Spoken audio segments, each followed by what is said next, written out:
in mind. Cratchit, who's Ebenezer in this whole plot? I guess any official would do, right? Back at the 23.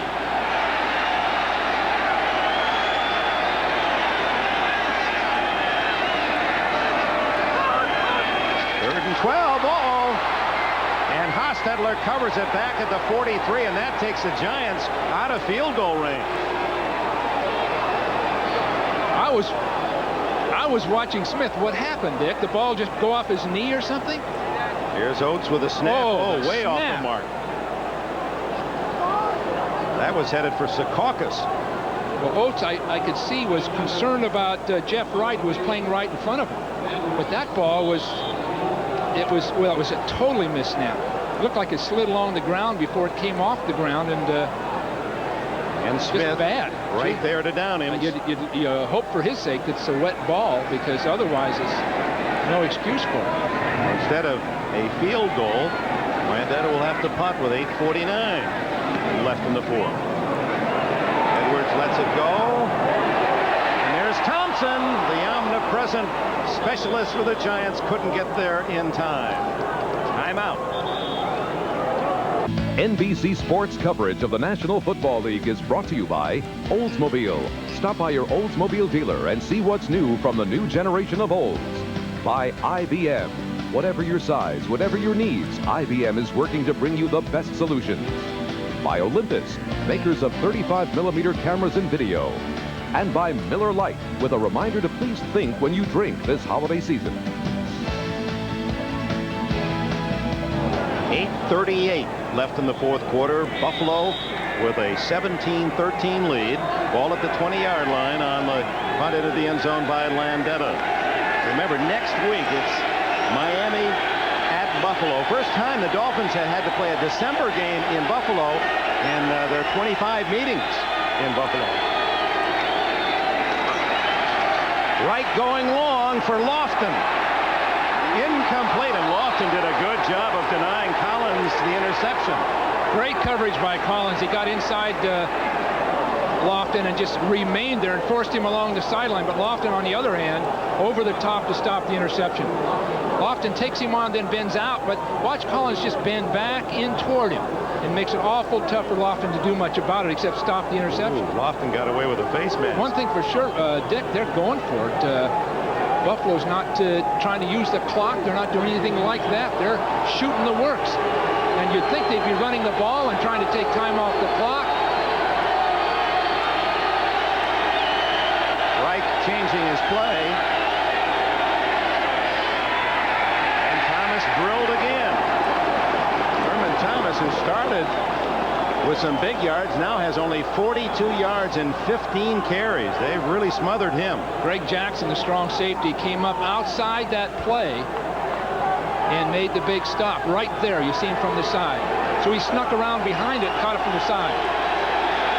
Pepper, Bill Parcells said he could be a great one. He isn't yet, but could be. Yeah, he's on his way to it. Just needs a little more concentration and dedication, in a sense, to become a true all-pro category player. 3rd and 9. Almost intercepted, as again Lawrence Taylor right there. Thomas was too. Taylor could taste that one. They're all surprised the ball's coming. Frank Reich just threw it into a crowd. Buffalo, the ball came right in between Banks and Taylor. But Buffalo's sort of flippant about what they're doing with the ball now. 2 incomplete passes. Instead of taking time off that clock, they got nothing out of those passes and stopped the clock on top of it. And now it's Meggett waiting for this one from Tootin at the 37. And a flag down as Meggett tackled at the 45-yard line with 7:38 left in the final period. Somebody's going to have to block Jamie Mueller on those punts, because he's making the stops on Meggett every time. And that's no easy chore. But he's getting by the man trying to block him and coming up making the stop. Harry Williams, 23, guilty of the foul. That'll push the Giants 10 yards farther toward their own goal.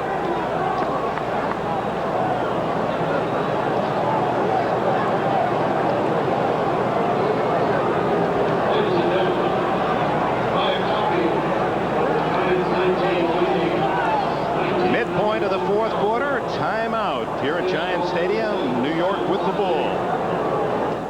Welcome back to the Meadowlands. Buffalo leading 17-13. The Giants took the early lead first possession, marched to a touchdown. Otis Anderson. Buffalo came back on their first possession. Thurman Thomas, a 49-yard play off a screen pass. Eventually it was Kelly to Andre Reed, 6 yards for the score. Then Thomas scored from 2 yards out early in the second to make it 14-7. A Barr 23-yard field goal, 14-10 at the half. They've traded field goals here in the second half, and Buffalo maintaining the 4-point lead. Two backup quarterbacks in action. Carthon having to reach back for that pass, breaking tackles, and turns a 3-yard loss into a 3-yard gain. That is a deadly throw by Hostetler. But Carthon, when they get back and look at these tapes, say, please don't throw me the ball that way. He drops it very softly end over into him, and look who's waiting for him. Got everybody there, and somehow he splits them. The back never wants to see that. That's why O.J. Simpson refused to catch a pass. Those kinds of things. Carthon, what a blocker. He's been in pro football 8 years, 3 in the USFL. 7 of the 8 years, the man he's blocked for gained 1,000 yards or more. Wide open is Baker. Williams can't find him, and finally he trips and falls with a first down at the 47. Is that guy quick? Generally, the Giant receivers are not rated high, but Baker in particular out of Fresno State, he's just running a hitch pass as an outlet. But watch what he does instinctively. He spins away and has 2 guys overrun him. Well, Fresno State's had a good run of receivers, haven't they? Henry Ellard, Stephon Page of the Chiefs, and then Baker followed them. Bulldogs. Jim Sweeney. There's a design rollout. And he gets it away to the tight end Cross, and Cross scrambles to a first down at the 40. That's crazy stuff. The throw, everything around that play, it just took resourcefulness on the part of the athletes. Now it's a design sprint out to get away from Smith primarily, but look at Hostetler go between one guy, throw it over another one's head. Cross at 245 pounds, just bowling his way, wouldn't give up. Now Cross is the future after Bavaro, because he approximates Bavaro other than the blocking technique. And he's going to learn that as time passes. First down inside the Bill 40. Hampton. Smith gets him from one side, and from the other, it appeared to be Darryl Talley. Smith is playing the game of his career in a sense. He's played comparable football games, but against this opposition with these stakes, you see him come to the outside and then all the way around the block. See, he's never out of a play. And Elliott, thinking that Smith had run past the play, went on to block someone else. But with Smith, you've just got to stay with him. Loves basketball, he says. I've been watching the Lakers on NBC. Loves Magic Johnson.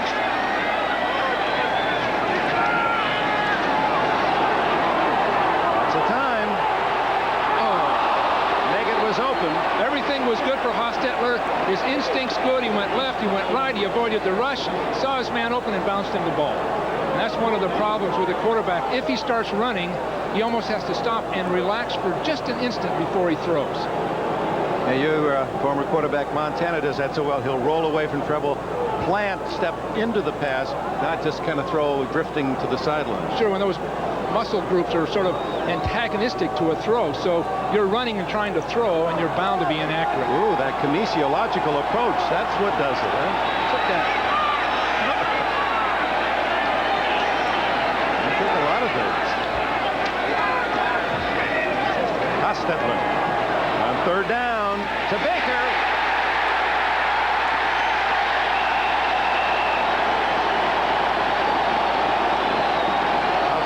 Is down. Baker, if it counts, has a first down at the 22. I don't know where. Oh boy, it looked like there was a hit late, but it's going the other way.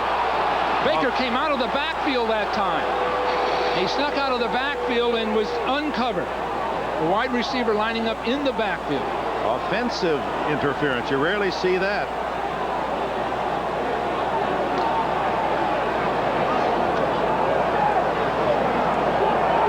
Offensive pass interference, number 84. Rookie Troy Kyle's guilty of pushing in the defensive secondary. Troy Kyles, I believe, wanted to pick his man off, but it looks like he got off balance and just ran right into him. You see him falling down, and I don't think he meant to actually block. I think he got off balance. But one way or the other, it was a pick. And it was a factor in the play. Yep. It cleared the way for Meggett. So back to the 47 of Buffalo. And that's a big penalty because 3rd down and 18 now.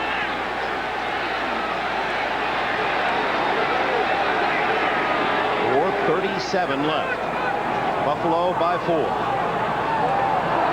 Hostetler running and doesn't get much this time. Smith got a piece of him first, and then the tackle secured by Darryl Talley. Boy, that's a 1-2 force. That linebacker Talley, so underrated, and Smith, well, he's not overrated. Talley is in beautiful position on his own, but watch him come forward. Smith, again, had 2 people blocking him, but the minute Hostetler started running, Smith came right around both of them, as usual. You can almost count on it. Landeta.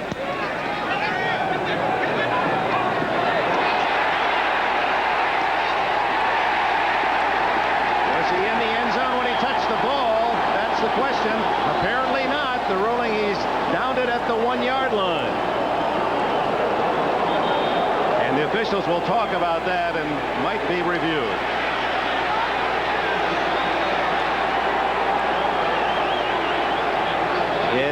His foot was on the line when he touched the ball from that angle, and they'll take a second look at it.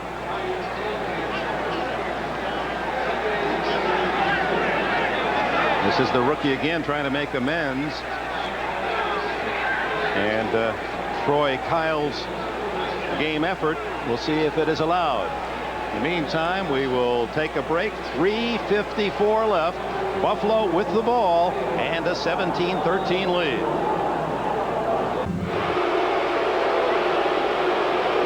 Early in the game, Thurman Thomas was a factor. You see Phil Simms, perhaps the reason why he stayed out here in the cold is to be an advisor counselor to his partner Hostetler, and the ruling, instant replay officials, that the ball was indeed a touchback at the 20-yard line. Now let's look at another look at it. Watch the left leg, right, or the there. right leg, is touching the goal line as he tried to knock it back. Troy Kyles slowed down about the 20-yard line. If he'd have kept running, he'd have gotten there early. That's just inexperience.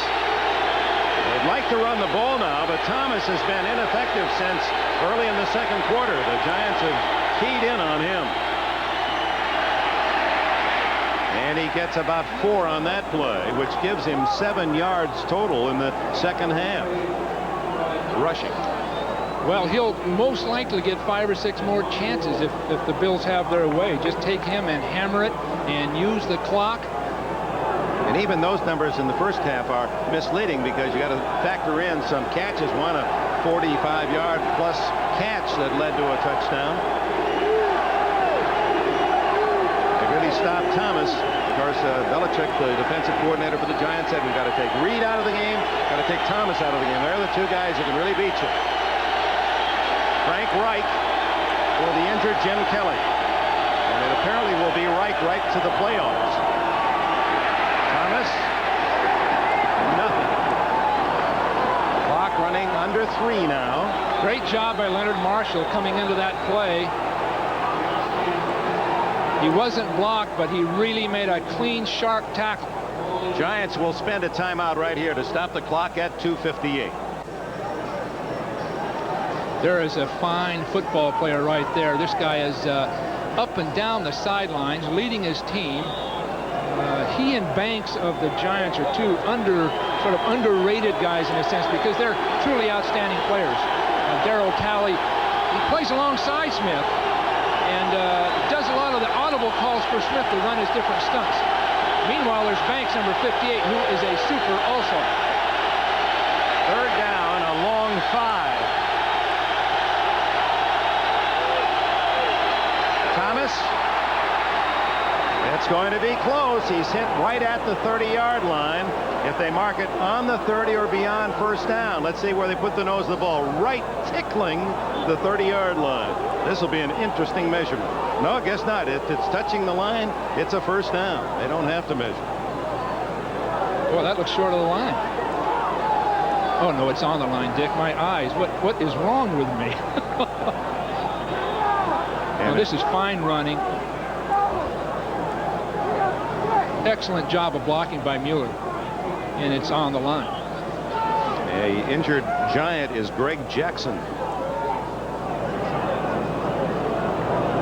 Might be a cramp the way they're working on that calf. I don't know. The tender ankle there, you see it was wrapped. A reminder again tomorrow, NBC doubleheader and some key games as we go toward the playoffs. Houston, Kansas City, Seattle after an 0-3 start, still a factor. Miami, of course, watching today and undoubtedly rooting for the Giants. That showdown next week. Pittsburgh, still a chance for the Steelers. They're at New Orleans. Indianapolis and the Jets. That'll be just for fun here at Giant Stadium tomorrow. And then Cincinnati and the Raiders. Boomer against Schrader and Bo Jackson, and both those teams trying to stay atop their respective divisions. And San Diego at Denver. Bill Walsh will join the NFL Live crew. 12:30 it all begins Just tomorrow. put my face instead of Costas there. Is Bob really going to take off and go ice fishing? They're putting them into an ice fishing contest up in Minnesota. He'll be there for 3 weeks. Is that the 2-hole or the 3-hole rule there in Minnesota? Well, he'll find all that out and we'll get a report. But you know that... I think, know what? I just got a word here. Wait a minute, Bill. Yep, that's right. No, they're going to send O.J. up to Minnesota. O.J., right. Well, he's been there before. O.J. loves the weather experiences. So the first down and clock at 2:18. Did the Giants... Yes, the Giants did use a timeout there. Every second counts now, and I'm sure that's what they're arguing about, whether that clock ran before they got the timeout and the clock stopped. Bill Parcells arguing as if he felt that they didn't stop the clock soon enough. Parcells, privately, when you visit with him, he's not sure at all whether he's going to continue coaching. And my guess is, as he pointed out in the pregame interview, that 20-odd weeks into a season, and you're fatigued in so many ways. It's a bad time to ask any coach if he really sure is happy. You're sort of emotionally spent, too. Your nerves are just sort of shredded. And once he gets back and looks at next year, I think he'll be back at it. He's one of the very best football coaches in the game today. He's not a predictable guy, and you can see that right now. From a soft, unassuming guy to a damned aggressive guy and sharp-witted guy, and his players really respond to him. Claiming 2:28, not 2:24, fighting for those 4 seconds. Well, the Tampa Bay job is open, as we've all heard. Any chance that he might leave the Giants and go to another team and coach? See a lot of names associated with that. Sure do. One in particular. I just want to be the special teams coach. I'm going to bring back the drop kick. Thomas. And on first down, Thurman Thomas with about 3. And will the Giants spend their final timeout here or take the 2-minute timeout? Nope. They'll use their last one here. So that'll give us a chance to visit some of our favorite people. This time out at 17:13. Welcome back to Giant Stadium, where New York has really enjoyed the home field advantage. In fact, Bill Parcells' team has lost only one of the last 17 regular season home games. That was to the Eagles. They did, of course, lose in the playoffs last year to the Rams. And something's already happened today that rarely does. The Giants giving up a touchdown in the first quarter. Remember, Buffalo scored on its first possession. That was only the second time all year the Giants have had a touchdown scored on them in the opening period. Well, it seems that Buffalo has sort of melded down the Giants, just sort of mesmerized them in the second half. Beat them at their own game. Here's Thomas protecting the football, shy of the first down, and that'll take it to the 2-minute timeout. So 2 minutes will be left. 5 yards to go on third down for Buffalo, and the Giants without any more timeouts to play with.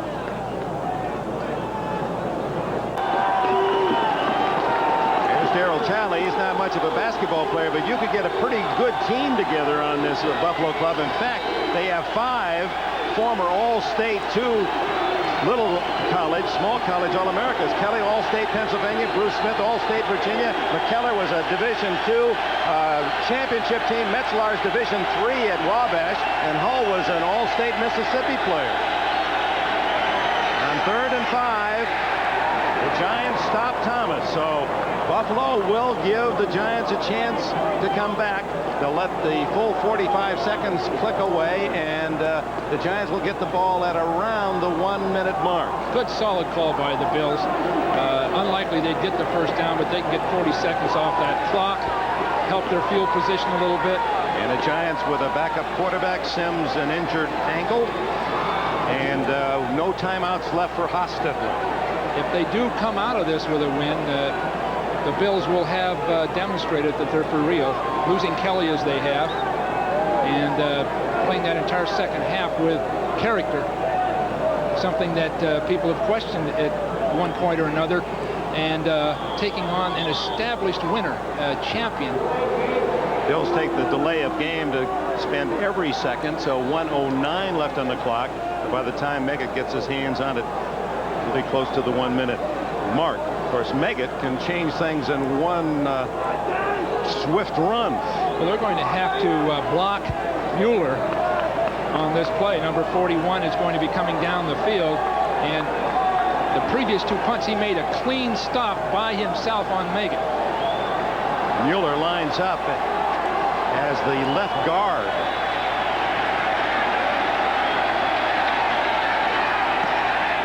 Ooh, almost blocked. A bad kick. It goes out of bounds at the Giant 43. 1:04 left. The Giants have it down by 4. Here's Bob Costas. Well, considering the field position, Dick, this one is far from over. The Giants still have a crack at it, but whenever it ends, we'll be here with the post-game show, and it might be an extended program. Looks like we'll have about a half hour. O.J. Simpson will be here live from Giant Stadium with an update on Jim Kelly's condition. We'll talk with Will McDonough, as always, and we'll also have time to chat with Paul McGuire. Should be a truly enlightening conversation in that case. Back to the Meadowlands. Of course, Paul McGuire has so many things in common with Marv Levy, the Buffalo coach. Hostetler in the middle of the play, and that'll allow the clock to run as the catch by Lionel Manuel at the Buffalo 42 with 52 seconds. They should stop the clock. They did. Now they start it again.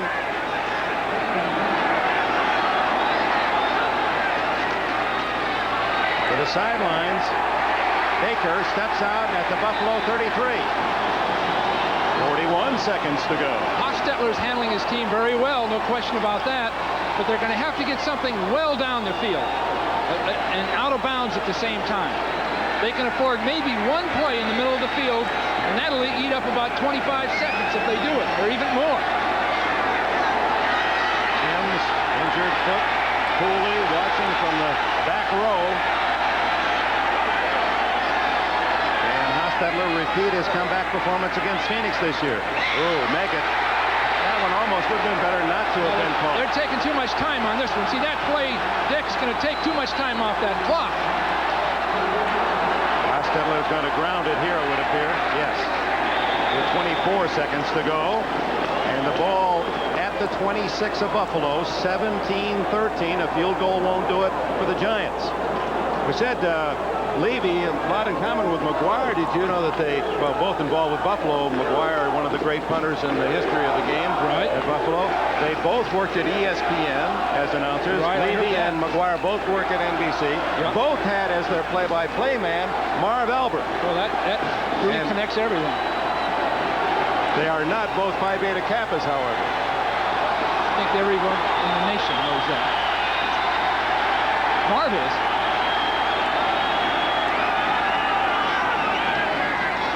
Second and 10. Open. Oh, almost intercepted by the rookie James Williams. That pass seemed to float as wide open was Manuel on the sidelines. That would have been ideal. He was down around the 7-yard line. Well, Manuel had to stay by the sideline, Dick. He couldn't leave the sideline, so he had to reach out for the ball. Because if he'd have been tackled inbounds, the game would have been over. So he had to wait out there. And it gave them a chance to intercept it. Williams made a nice move on it. They'll take another play just like that, throw it earlier. 19 seconds left, 3rd and 10.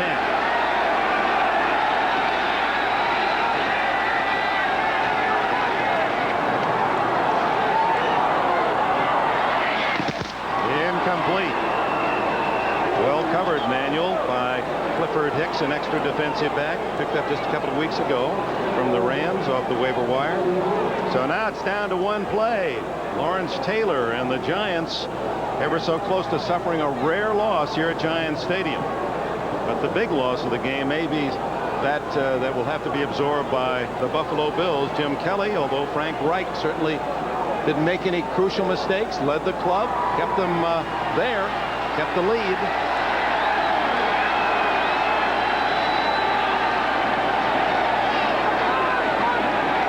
Into the end zone this time. Incomplete, and that'll do it. 9 seconds left. The Bills take over on downs, and they can celebrate. Well, it's their first step toward credibility and being a viable Super Bowl candidate and a Super Bowl contender, a team that could play well in the Super Bowl provided they have Kelly. Good coverage, no one open. And the Bills on that fourth down, the team togetherness. And it was a very important victory for them. They're the second cousins up north in Buffalo. They don't get the praise and adulation that those that play here in this metropolitan area, the Giants, receive. But they've earned their respect today. A 17-13 win. Buffalo stays atop the AFC East. The executive producer of NBC Sports is Terry O'Neill. The coordinating producer of NFL on NBC, John Faratzis. The Bills and Giants today, directed by John Gonzalez. Associate director, John McGinnis. The production associate, Carol Larson. Carol Larson, the technical manager, Bill Perinello. The technical director, Mitch Geller. Our thanks to Elliot Cow, Mike Elber, and Frank Sikowski here in the booth, and all the rest of the men and women, many who weren't exactly comfortable in that rain and sleet that pelted down, especially in this first half. Job well done. And for the Bills, a victory against the Giants. And for their fans, hopes that Jim Kelly, that knee will not be serious and he'll be able to play again come January in the playoffs. They still have to beat Miami to secure that AFC East next Sunday. That's the story here at Giant Stadium. Much more football ahead, so stay with us as we go back to NFL Live and Bob Costas.